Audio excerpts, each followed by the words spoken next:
Hello bachon, so let's understand the question. A vertical tank is given to us which is open at the top, is filled with a liquid and rests on a smooth horizontal surface.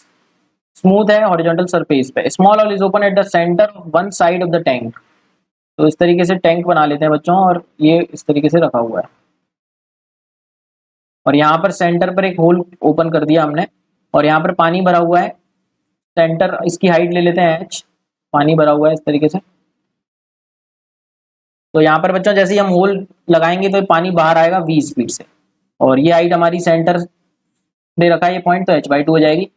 और cross section area n times है area of the whole के. मतलब बच्चों अगर area of the whole अगर हमने a लिया तो ऊपर का एरिया हम कितना ले सकते हैं n टाइम्स ऑफ a. ठीक है बच्चों. The n is a large number. n is a large number मतलब n बहुत बड़ा है यहाँ पे. ठीक है बच्चों, मतलब na बहुत बड़ा होगा as compare to a. Tank का मास यहाँ पे अगर नेग्लेक्ट करते हैं तो initial acceleration of the tank. So बच्चों यहाँ पर पानी बाहर आएगा. पानी बाहर आएगा तो इस तरीके से टैंक पीछे जाएगा, और अगर टैंक पे फोर्स F लगता है पानी के बाहर जाने के कारण, टैंक पे अगर पीछे की तरफ फोर्स F लगता है तो उस F का एक्सप्रेशन कितना होता है rho into a into v square. ये हम बच्चों डिराइव भी करते हैं इस एक्सप्रेशन को क्लास में. तो यहाँ पर वेलोसिटी कितनी हो जाएगी, ए तो area of cross section of hole हो गया, रो डेंसिटी हो गई जो हमको दे रखी है, फ्लूइड की डेंसिटी हम मान सकते हैं, और v is the flux speed of the fluid. जिस स्पीड से ये पानी हमारा बाहर आ रहा है उसकी स्पीड हम बोल सकते हैं बच्चों. सो यहाँ पर अगर हम बच्चों इसको लिखें तो ये कितना हो जाएगा हमारा, अगर यहाँ पर हम इसको लिखते हैं तो इसको लेट्स चेक इट कि ये कितना हो जाएगा हमारा.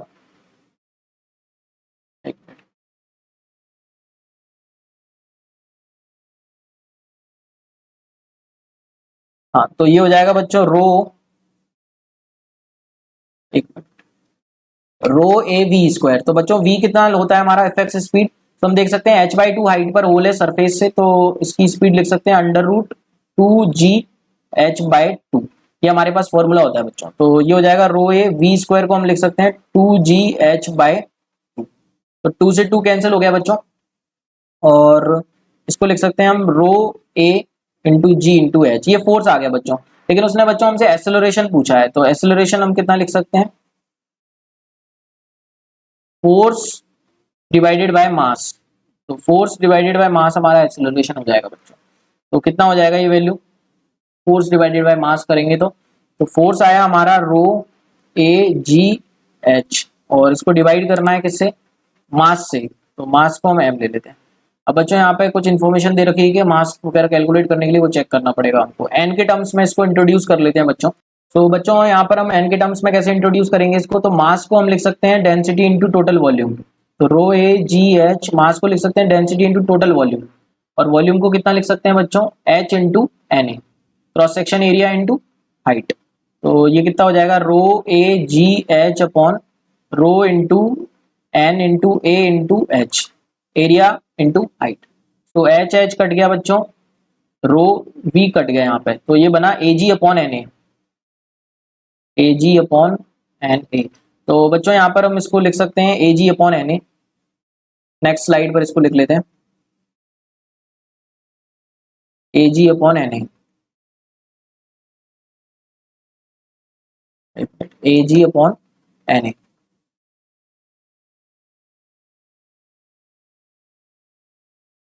ए जी अपॉन एन ए. ठीक है बच्चों. अब यहाँ पर बच्चों आंसर में एन तो आ रहा है, लेकिन जी के टर्म्स में, मतलब स्मॉल ए को भी यहाँ पे हमको एलिमिनेट करना है. तो स्मॉल ए को कैसे एलिमिनेट करेंगे बच्चों, तो स्मॉल ए को एलिमिनेट कर लेते हैं अब हम स्मॉल ए को. तो बच्चों यहाँ पर एक छोटी सी मिस्टेक यहाँ पे करेक्ट कर लेते हैं. ये एन ए मतलब ऊपर का एरिया जो है वो इस स्मॉल, इसको हमने कैपिटल ए माना है ना, तो ये कैपिटल ए आएगा. सॉरी यहाँ पर कैपिटल ए, ये भी कैपिटल ए, ये भी कैपिटल ए, ये भी कैपिटल ए, तो ये भी कैपिटल ए. तो बच्चों कैपिटल भी एक ए भी कट जाएगा, तो फाइनल आंसर में हमारा कितना आएगा, ये भी कट गया हमारा, तो जी बाय एन आ गया बच्चों. G by n is the correct answer बच्चों. So which is given in option third. So option third is absolutely right answer. I hope you got the concept. Thank you so much and all the very best.